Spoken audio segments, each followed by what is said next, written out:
High বন্ধুরা, ঘরে রান্না কবিতা চ্যানেলে আপনাকে স্বাগত। তো আমি আজকে আপনার জন্য আবার একটা নিউ রেসিপি নিয়ে চলে এসেছি। তো শীত তো পড়েই গেছে, আর তার মধ্যে যদি কোনো তেলে ভাজা হয় তাহলে তো আর বলারই কথা নয়।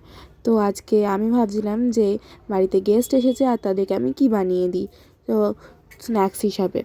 তো আমি ভাবলাম যে বাড়িতে এতগুলো সবজি আছে, সেটা দিয়ে কিছু বানিয়ে দেওয়া যাক।